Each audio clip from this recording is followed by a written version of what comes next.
Hey, everybody, what's happening? All right.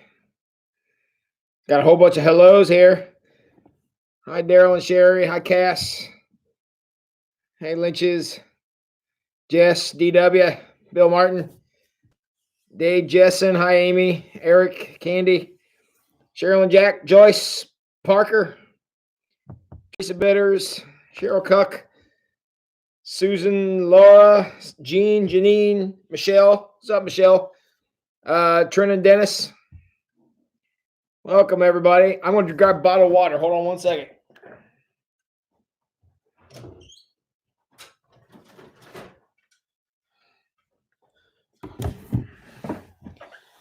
All right.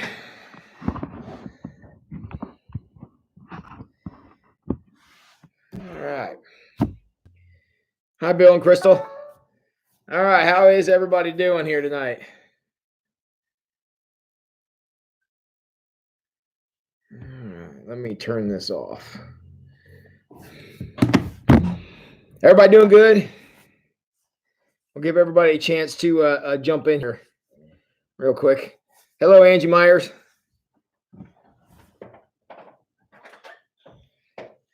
All right. Got my friend here. Daryl, we don't ever forget cookies around here. Hi, Audra. Hi, Teresa. I'm showing you my friend here because there's a slight possibility that this may make an appearance in this week's sermon. So here he is. You may see him again on Sunday. So, all right. Set him back there. All right. So Joe says we feel on time. How about you? I also feel on time. So very good. Michelle from Michigan. We're interstate this week. Cool. So, all right. Well, Michelle, we won't look for you to be commenting much if you're driving. So, got to be careful since you're my 7th favorite person in the world. Audra, dressed up as Batman? Probably not. So, yes, Batman, prayers, and a sermon. Best week ever. There you go. So, all right. Oh, Amy Colleen's mom's having surgery. I didn't hear about that. All right. Certainly pray everything's going well there. All right, my friends, we are heading to phase 2 of the prayer experience here. We talked all about God searching us. We looked at Psalm 139 and what's going on there. And a part of that. So, yes, Michelle and I have pictures of us dressed up as Batman and Robin. That's a true story. And gosh, if I had my old files out, I would pull one out and show you. So, but yes, there is video evidence of Batman and Robin from Forest Park. So, all right. Heading out to deeper waters. Hopefully you're not talking about the rain. I'm hoping. So, all right, cool. So everybody who has the book, we're looking at chapter 2.1 is where we'll be tonight. And kind of see where everybody's at here.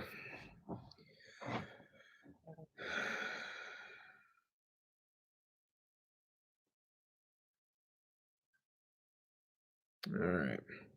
I'm turning off my phone because it looks like it's going to be obnoxious tonight. My phone is off, so feel free to blow it up and I'll get it afterward. So, all right, everybody, let's jump into this. He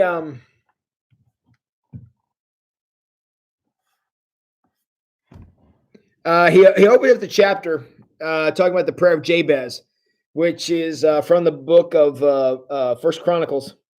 And you may remember a number of years ago, and I remember this vividly. It was 2001, actually. And the reason I remember that so vividly is back in 2001, I went on my Emmaus walk and down in Cincinnati. And at that time, the book, The Prayer of Jabez, was like huge. I mean, everybody was reading it. Everybody was talking about it. And I can remember it was a big thing on that weekend. So to me, whenever I hear about the prayer of Jabez, I always think of Emmaus because for me, those two things are linked. And I can remember somebody even bought me a copy of the book as an agape, a gift of agape, and I can remember reading it.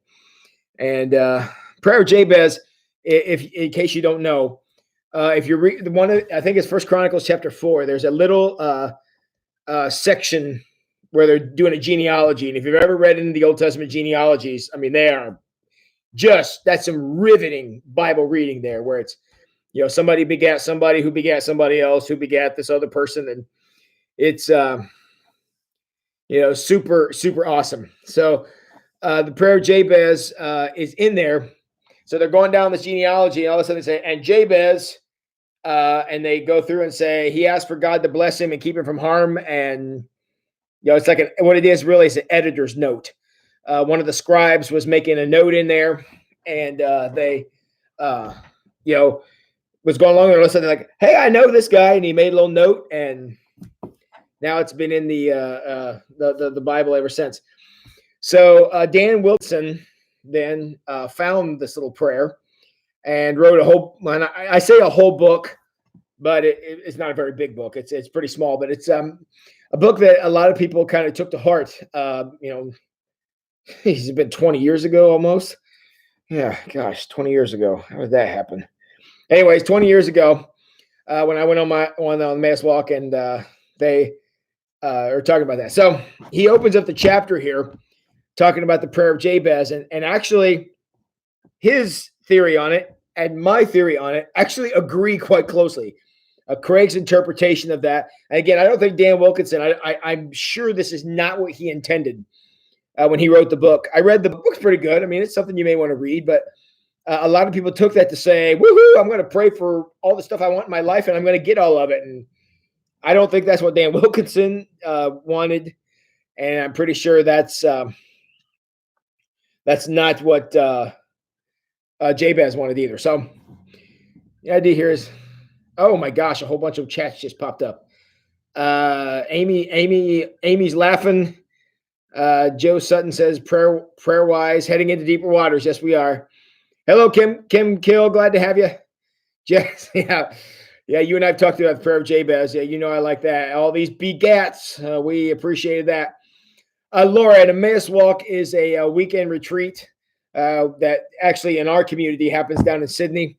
It's a 3-day walk with the Lord where you go down and have just an experience of God in our midst. It's based on Luke chapter 24. So if you want to go read Luke chapter 24, it's the whole thing is about these two men or two people, we don't know who they are, walking to the road to Emmaus, and Jesus meets them after the resurrection.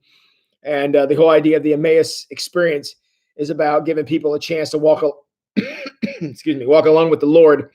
And there are a lot of people around here, and Audra Sutton would be one of them, who would love to have a conversation with you. You and Eric should really think about going. It'd be real good for you. And anybody in the chat right now who loves Emmaus, tell Laura and Eric that they should go. Tell them right now. Go ahead. I'll wait. Everybody doing it? Tell Laura and Eric they should go. Come on, I can't be more clear about this than right now. Still waiting. Oh, Eric and Laura, look. All this spontaneous praise for Emmaus is jumping in here. Who would have thought that was going to happen? So, all right, cool.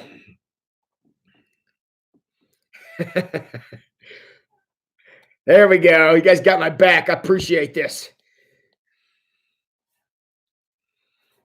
All right, Eric and Laura, there's plenty of us who'd love to have a conversation with you about that because you guys would just have a spectacular time. Okay, how many of you in this right now have actually read the Dan Wilkinson's prayer of Jabez? Anybody here read it? Like I said, it was about 20 years ago when that came out, and because I'll say, and I've already said it, and I'll say it again, I kind of agree with Craig's interpretation of that book.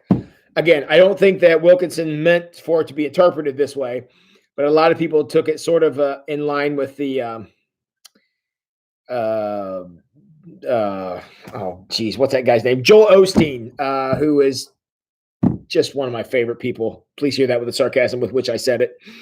But he a lot of health and wealth theology. They took it in that vein. I don't think that's how that book was written, and I don't think that's what it was intended to do. But that's what some people have interpreted it as being. And Craig, the author of our book, is responding to that, and what I feel is a very well said way to the people who misused that that book. So, all right, now one of the things that's interesting, and we talked about this. Thank you, everybody. One of these things that's interesting about this book that we come into about the Jabez himself is that it says in there a couple of things, and we talked about this when we had the sermon about Jabez a few weeks ago. First of all, Jabez being named by his mother, not a good start. That's not how things were supposed to go in his culture. Secondly, his mom named him Pain. His mom named him Pain. I mean, I don't know how to sugarcoat that at all. So the guy went around his whole life. Whenever somebody said, "Hi, my name is Tim," he had to say, "Yes, my name is Pain." And Joe Sutton, those kind of comments caused me to have pain. So yeah, thank you for that. That's a men's group comment because I have had ample opportunity to say bad things about Joel Osteen in that group many times. So I called me drop my tablet on the floor when I read that. So David's prayer is truly a dangerous prayer. I'd be interested to hear that story, Candy. So this guy had to go around his whole life saying, "Hi, everybody. My name is Pain." How do you think that affected this guy? How do you Joe, you're right about that, Joe, actually. How do you think it affected his life to have to go around and tell everybody that my name is Pain? I mean, in some respects, that might be cool to say, my name is Pain, but I'm not sure that's how that was interpreted. This is a life sentence. He's got to go around with this forever now. I mean, when I say forever, I mean still today. There's a book about him called The Prayer of Jabez, which if you want to translate that literally means the prayer of pain. And the prayer of Jabez, though, is interesting. If you look at it, it's basically the opposite of that. It's like, "God, please expand my territory. Please take care of me. Keep me free from harm." So it's like the opposite of pain. But anyways, this poor Jabez had to go around his whole life carrying a burden like that. I mean, it's no wonder the guy was praying for, "God, can something please go my way, please?" And it goes very interesting. So,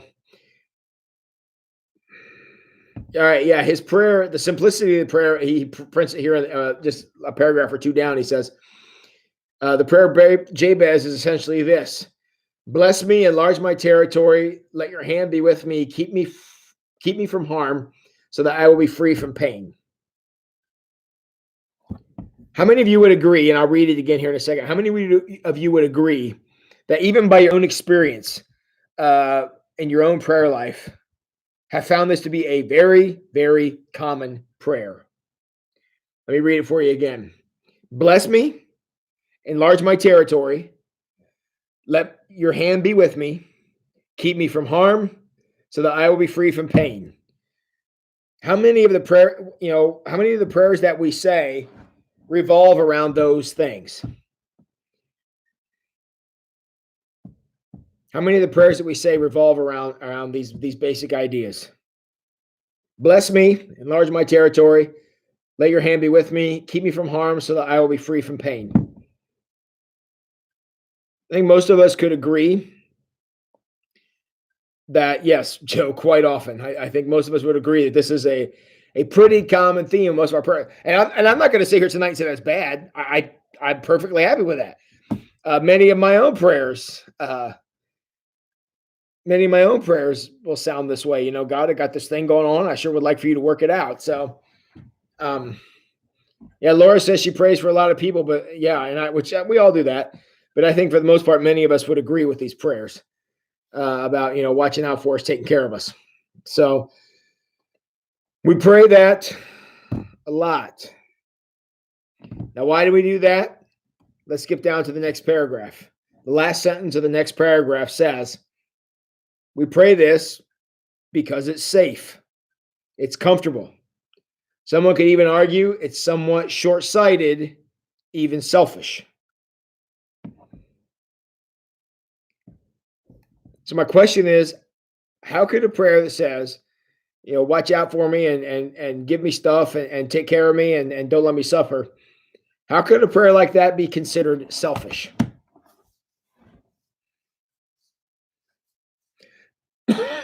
How could a prayer like that be considered selfish?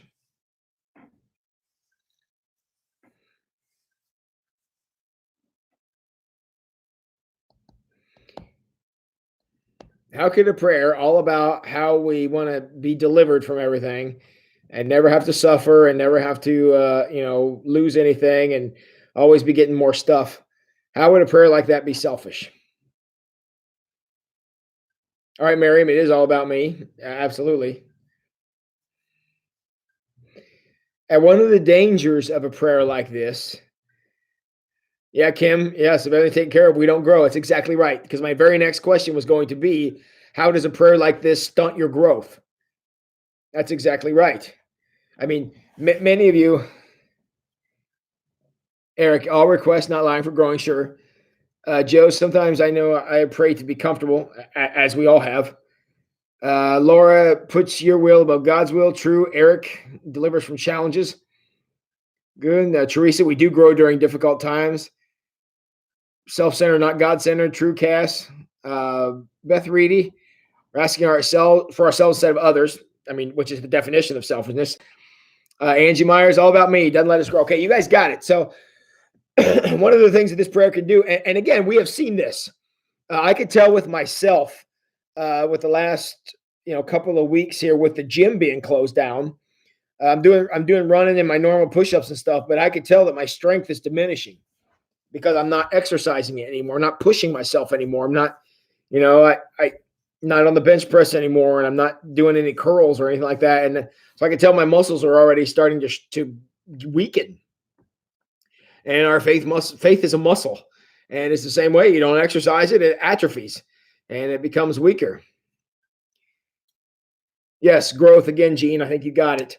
And Crystal, yeah, my will, not God's will. It's exactly what that prayer is. Sometimes we have to allow our faith to be tested. We have to allow it to experience resistance. That's how it gets stronger. Same as our muscles. You don't ever give these muscles any resistance. They don't grow. They don't get stronger. And, it's only through resistance that we grow. So to pray, God, take all the hardship out of my life. Again, not that that's a bad prayer, not that that's not a common prayer, not that Pastor Tim don't pray that prayer a lot. But if God paved the way in front of us so that everything was always clear sailing, that would rob us of the resistance that could enable us to grow. And that's the downside of it. The selfish piece of that is, if we never grow, there's going to be a situation in the future, maybe tomorrow, maybe a week from now, maybe a year from now, that somebody's going to need you at your best, going to need you at your strongest, going to need you at your most prepared. I think of Wayne Street all the time. Where I was a couple of years ago, I wouldn't have been ready for this. I wouldn't have been ready to be a pastor of a church like this. And, because of the resistance that I went through and the things that I went through in my life, all the various and sundry things that we all go through, helped me to grow. I know things now come a lot easier to me because I've been doing it for so long, where early in my career, I wouldn't have had the experience to be able to be the pastor of a church this large. I wasn't ready. And I'm only using myself as an example. You guys are all the same. Things you're doing today, you wouldn't have been ready to do 5 years ago. And certainly wouldn't have been ready to do 10 years ago. Now, a true blessing of this is a month, a year, 5 years from now, you're going to be able to do things you can't do now. You're going to be prepared to do things that you do now. But that only works if you go through resistance. If you always take the path of least resistance, you're going to come up against a challenge one day. It's going to knock you on your rear end because you're not ready for it. Yeah, Gene, it's almost like we're asking God to make us weak. I would only adjust one word in that. I would adjust, I would take make and turn it into show us where. It's like we're asking God to show us where we are weak. And we talked about that quite a bit last week in the asking God to search us. God, show me if there's any offensive way in me. If there's something in me that is, not what it needs to be, make me aware of that. Help me to grow. Help me to be better. Maybe remove that broken piece or whatever, that offensive way. Take that out so that I will be able to be better. And hi, Anna Kay. We're glad that you're here later at whatever. We're glad you came out. So, all right, good. So, okay, I'm going to ask you, and I think this is kind of redundant because you guys have already covered this pretty well, but I found this sentence to be interesting. If we're going to go ahead and pray the prayer of Jabez in the way that says, God, never let me experience anything that's difficult, if that's the way we're going to take it, then he says I wonder if we might as well be praying, God, don't let me grow. Want to explain that sentence? How does praying, God, don't ever let me face any challenge ever? How is that prayer exactly the same as, God, please don't let me grow? And it's interesting. I think of this in terms of kids, and watching kids and watching parents interact with kids. Kids are always pushing, it's never enough. I want more freedom. I want more of this. I want this boundary to move. I don't want to do it this way. And it's all about, it's because in pushing those boundaries, they figure out where they can grow. And I think sometimes as we get older, we get beat over the head so much that we don't want to push those boundaries anymore. And we'd rather not grow. We just want to stay where it's comfortable because I'm tired of getting kicked when I get over there near the edge. Kids don't have that yet. They get there, but they don't have that when they're young. And so that's why they're growing so much, is they're pushing on everything. Where once we get, be an old man like me, not so interested in pushing the boundaries anymore because I've been kicked a lot of times. So.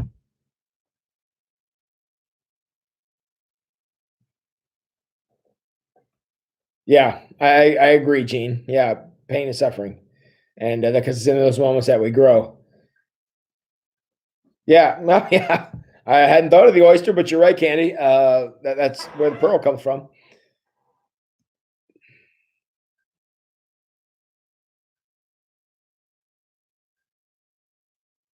Huh. I did not know that, Janine, even though I have witnessed that. We used to talk about helicopter parents who are always kind of hovering over their kids, where now it's the lawnmower where they clear out everything in front of them. Yeah, those kids always grow up well adjusted, don't they? And aren't spoiled or anything. That's true, Miriam. If everything is always, paved out in front of us, we don't learn to be brave.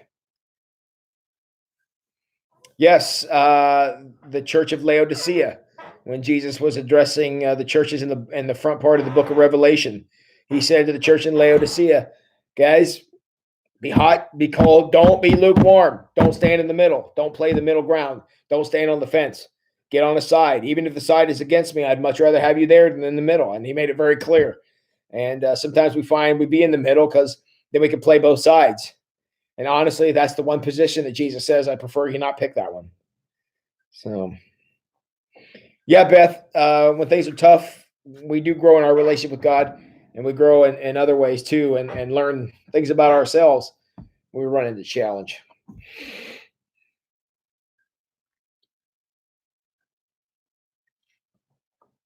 All right, let's move on here. Go on down to the. Actually, it's in the same paragraph, talking about Jesus's half brother James, who wrote the Epistle to James in our Bible. In fact, James, the half brother of Jesus, was bold enough to tell us that we should be thankful for the way God uses hardship to perfect us. Now, the note that I wrote on here is it possible, unless you're a complete lunatic, Is it possible to be thankful for adversity in any other way other than in hindsight? Let me ask that question again, make sure y'all got it. Is it possible to be thankful for adversity in any other situation except for hindsight? I think it's hindsight that can make us be thankful for adversity. Because anybody who's, hit a rough time in life and is being thankful, that comes off as just amazingly fake to me. Maybe it's legit. Who am I to judge? But it just comes across as amazingly fake. Because nobody stands at a funeral home and is grateful. Nobody stands in the ICU unit and is grateful. Unless there's extenuating circumstances. But I just, and I'm not saying that people can't thank God during adversity. What I am saying is that people who are overly thankful for challenge in the moment, I think that comes across as incredibly fake. So, can we be thankful? We can be thankful saying we're saving lives, which I truly believe that we are. There are people out there that are being saved from the coronavirus right now, tonight. Because somebody would be out somewhere and catch something to give it to somebody else who would not be able to get over it. So we are saving a life right here tonight.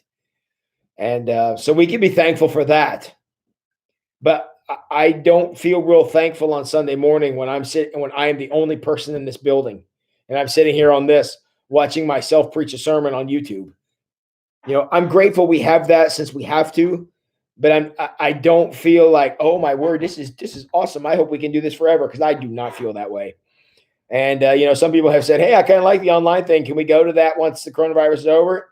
My answer is real simple: no. And that's it. So I missed the crowd. I miss the energy of the crowd. I miss the congregation being together for a united purpose. Sure, we can unite around our screens and watch YouTube, but that's not the same. So, am I thankful we're saving lives? Yes. Do I agree with the quarantine? Yes. Am I a great big fan of it? No. And I think that position is okay, because I don't know of anybody who's excited about being, locked away from society. So, yeah, can we be thankful for pieces of it because we understand it? Yes. But does that mean we're grateful for the experience? No. So, yeah, Gene, I agree. Hopefully when we're back together, we can all look at each other and say, we're better now. I mean, one thing I know already that we're going to see a huge example of when we finally are able to get back together is people are going to look around and say, I took this for granted. I took worship on Sunday morning with the people I love the most. The ability to sit in a pew and listen to Daryl and Gene sing or praise the Lord with the Awaken band. I took this for granted. And I hope it's many, many years before we have to relearn that lesson. I just feel like, and I'm pointing a finger at this guy right here too, that we took that all for granted, that we would always have it. And now to be without it for a couple of weeks. Yeah, I appreciate it a lot more. And I find myself in quiet moments going back to, when we used to be able to be together and I could hear you laugh and I could hear you sing and all this stuff. And I miss that now. So do I think that we're all growing in our appreciation of a gathered congregation? You better believe it. So, all right, I've missed a lot of chats here. Kim, yes, yeah, we can probably know that we're growing, but I still think that being thankful for it's tough. God's intention for us is to run to Him in the moment of adversity. It's difficult to be thankful. Exactly. The important thing is to trust God's plan, knowing there's good in adversity. Yes, and I think I think I can agree with all that, and still say that at the moment of adversity, at the moment of trial, Cass, I'm not feeling like super thankful. I can decide to be thankful, but the emotion I'm feeling is not thankful, and I think that's fair. So. Yes, Anna Kay, we all need to remind ourselves of being thankful. That's part of the reason why we're having this conversation right now, is we need to learn to be thankful and make the choice to be thankful. because like times like now, being thankful is not easy. But to decide that we are thankful regardless, that's a mature response, and that's a response that shows growth.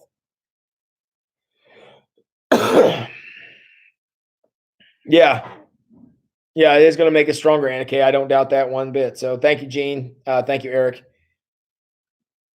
So we take our life and our freedom for granted. It's a wake up call for a lot of us in a lot of ways. You are right, Anna Kay. So yeah, very good. You guys seem to got that.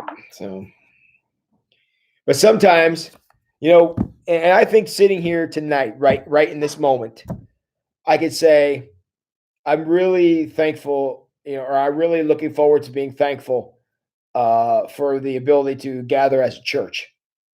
And I mean that. I am looking forward to that.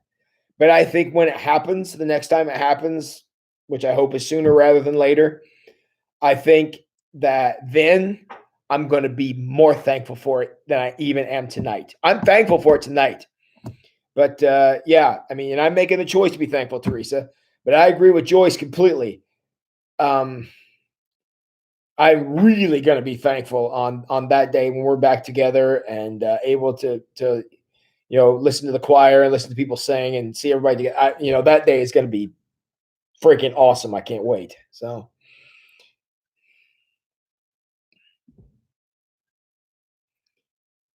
you are appreciative and thankful now.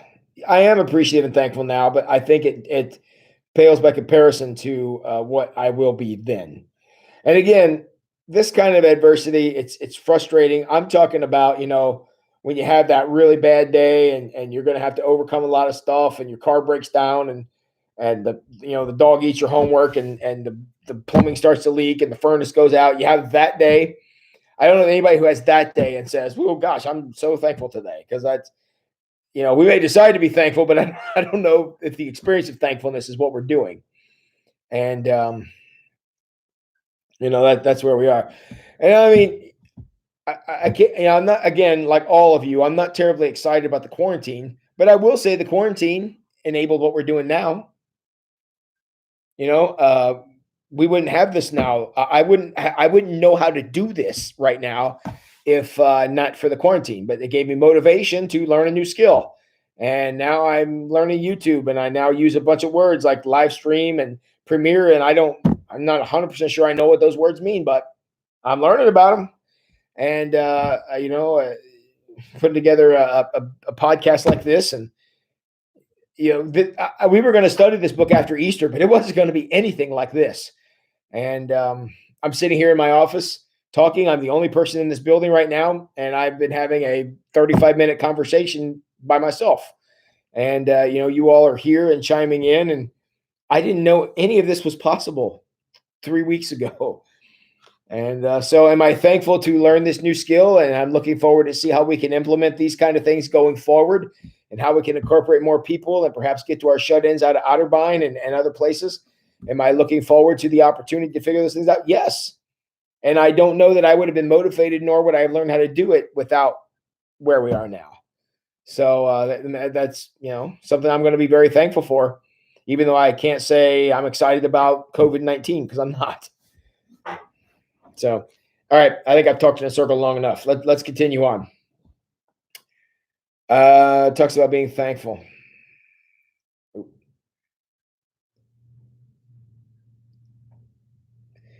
Okay, here's a question for you because we've talked about the prayers of deliverance that come from the prayer of Jabez, and we've talked about the need to grow. Here is a question I want to put out to you.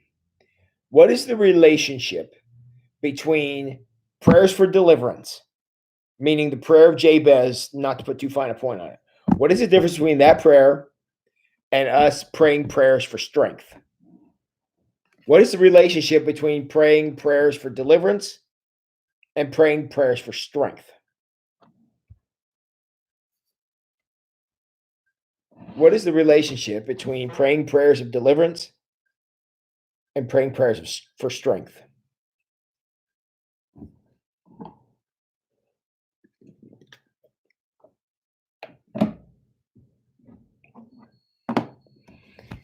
What is the relationship between praying prayers of deliverance and praying prayers for strength?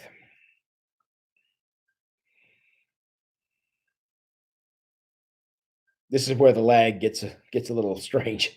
Hey, Val Cisco, welcome.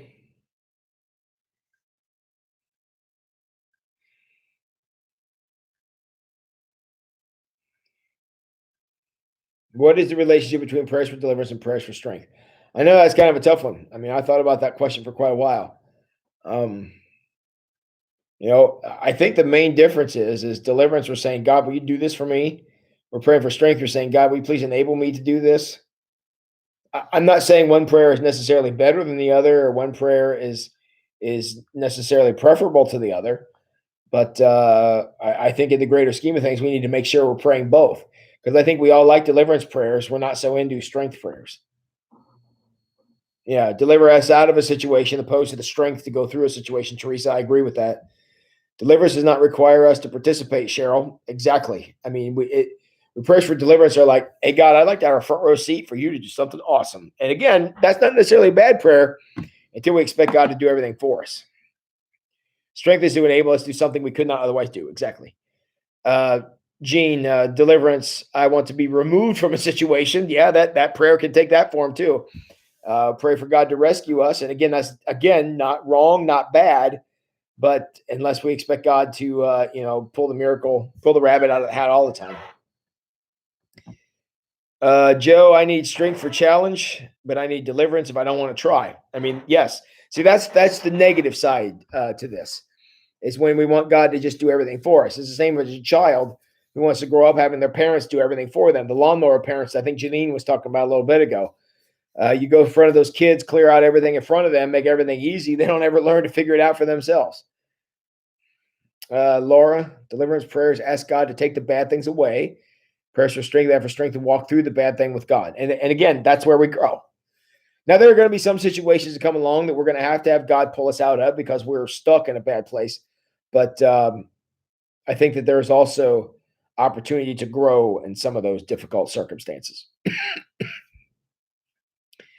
So, Gene, yep, strength helped me get through it, of course. Kim Kill, deliverance is taking you through it. Strength is giving you the tools to get through it yourself. True. And hi, Valerie, welcome. So we have the opportunity to be strong, and to be able to endure and grow, where deliverance is like, God, this is beyond me. And again, I want you to hear this. I'm not saying either prayer is wrong in any given situation.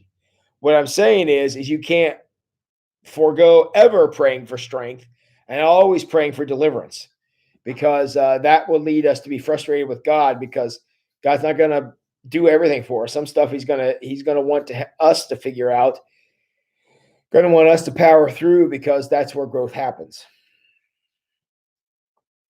Parker, praying for strength means you want to go through the challenge. Deliverance is to get through it and have it be over. Exactly. Remove me from it, somebody said, and I think that's exactly right. And there's a lot of times in life when we could do it ourselves, or that we may know what the solution is, we just don't want to do it.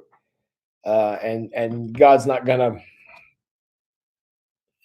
always going to allow that avoidance to happen. Yeah. Thanks, Ange. All right, going down to here, the next paragraph. There's a paragraph here that starts with, it's fine to pray for safety and blessing, but what if you want more? I'm in that paragraph. The question that I want to ask is the next question. The question that I put to you now is this. What if you desire power from the Holy Spirit, strength from heaven, unshakable faith, genuine intimacy with your Father? What if you desire that? I mean, can you always pray for deliverance if that is your desire? Which I think, if I said, hey, anybody here desiring, power from the Holy Spirit, strength from heaven, unshakable faith, genuine intimacy with the Father? I mean, I don't know that anybody's going to say, yeah, not me. I'm good. Nobody's going to say that. Yet at the same time, we need to recognize that the only time that those kind of connections with God are going to happen is when we have an encounter with God, that he is giving us strength. And that encounter may need to come at a time when you're walking through a firestorm. And to expect God to, just make that happen, it's not fair to God. Because, and again, here's something you all already know. Some of the most important things in life cannot be handed out for free. Some of the most important things in life cannot be handed out for free. That it doesn't work that way. Sometimes we have to. Sometimes we got to work for it. And you know, any of you who have nice things in your life, when you got something you've worked hard for, it's going to mean more to you. You know, my favorite car I've ever owned is the Beetle. I love the Beetle, and love that little car. He's got a ton of personality, and I just adore that car to death. And it's the second. I bought it in my 40s, and it's the second cheapest car I ever bought. The only car I ever bought that was cheaper than that one was my very first one, and I overpaid I overpaid for it at $900. So it wasn't that great of a car. But you know, the next one up in the price scale in my 40s, I bought a 20-year-old Volkswagen, and I love that car. Why? Because it's mine. I paid my money for it. I worked hard for it. And, it's I was able to pay cash out of my pocket for it. That's how cheap it was, and it means a lot to me because it's mine, and I bought it with my stuff, and I just love that little car for lots of reasons, but that's certainly one of them, is because he's mine. So,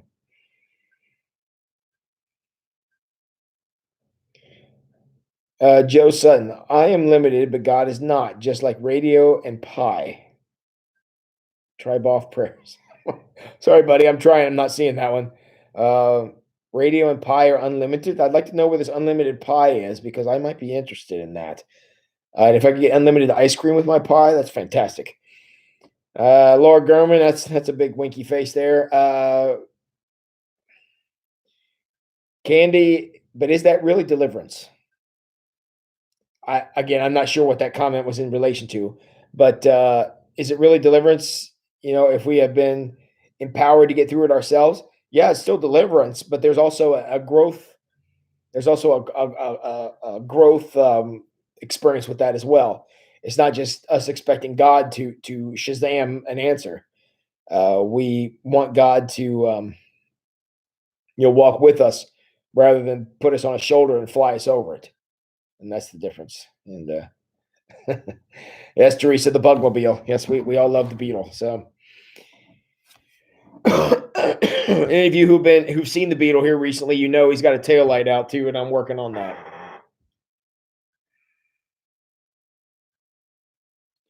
I did see Radio with Cuba Gooding Jr. It's been quite a while ago. I'm gonna have to go back and refresh my memory because that's an old movie, I believe. So,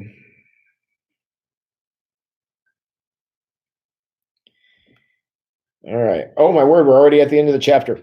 One thing I noticed as I was reading through this chapter, obviously this is the first chapter of the second wave of Break Me. I noticed the same thing in the last wave as I noticed in this one, is that the first couple of days were kind of short, and then it kind of expands after the chapters get a little longer as we go along. So tonight there's not quite as much content as there will be later in the week, but it looks good till you bite your finger. That's right, you shut your finger in the door, and that hurts. I don't care how much you love the car. That's true. I got time on my hands, and they're washed too. Yes, they are washed. See how clean they are. So, all right, good. So this week we're going to be talking about Break Me, and one of the things that we need to understand is that we can't always expect God to, be the one to do everything for us, and especially when we're praying prayers of being broken, because sometimes it's in those times of great adversity that we grow the most. And so it's important to realize that sometimes God allows some things to go on so that we can learn how to endure and how to get through it. And yeah, Cheryl, the Lord's Prayer does say, "Deliver us from evil." What that means is don't allow the bad things in this world to be a part of me. That's the deliverance from evil we're talking about there. There are, and again, I guess I should make this clear because I haven't said this yet. There are some things in this world that the only way we're going to get delivered from them is if God does it. There are some things in this world that we cannot be empowered to overcome. The fires of hell being one of them. That's something that we cannot overcome ourselves. That's something only God can overcome for us. And there are plenty of others examples of that. I mean, illnesses and situations and injuries and many other things out there that we're going to have God deliver us from. That's why I've been very clear saying the whole time, it's not bad to ask for deliverance. That's not a bad thing. I want to encourage you to do that. But the downside of the argument is if all we think prayer is about us sitting back and telling God what to do so that we don't have to move, that's when it becomes a problem. And that's how part of that prayer of Jabez back in the day, I can remember it being interpreted that way because people were, saying, "Hey, I prayed about it. What more do I have to do?" And that's not at all how this works. And that's the line from the Lord's Prayer identifies the fact that we are lost completely to the evil of this world without the presence of God, and that's the truth. So, all right, good deal. Okay, well, we're going to go on to chapter 2.2 for tomorrow, which is very positive and uplifting chapter title. It is Burst Your Bubble. I mean, doesn't that just really uplift you to say, "Hey, we get my bubble bursted," because everyone loves that. So Joe has already washed his hands because you all know I'm about to tell you to do that. And so he gets bonus points, but he gets no extra pie. So sorry, Joe. Yeah, glad your hands are clean though. All right. I appreciate you guys all coming out as I do every single night. Plan is to be back here tomorrow night, 8:00. We'll look at Bursting Our Bubble, chapter 2.2. I appreciate you all making the effort to come out. It is so awesome. We have 37 people logged in right now, and that's a fantastic turnout. In my career, I've taught lots of Bible studies, yet I have never taught one that met every single night, and I've never taught one that averaged over 30 people a night for this long. So this is awesome that you guys made the chance to come out, and appreciate you being a part of the conversation with me, and as always. So we're still working on the Easter idea. I don't know what's going to happen. I don't know what's going to happen. We're working out some details. So people are having some conversation, and Mike is the best. Michelle Watt. So yeah, thank you, Daryl. Thanks, Dee, and thanks, Eric. Appreciate you guys. And anyways, stay tuned about the Easter service. We're still working on that, and maybe I'll have an update tomorrow night. We'll see, but it's something we're still working out. One thing I do want to tell you though, looking forward to Sunday. In this era of trying bunches of new things, for Sunday, we are going to have communion. And we're going to do communion via YouTube. So I'm going to record the communion stuff. It's going to be a part of the Sunday morning live stream. I'm sorry, Sunday morning premiere. Use the right word here. So everybody needs to have their grape juice and their crackers or their bread or whatever it is you'd like to use.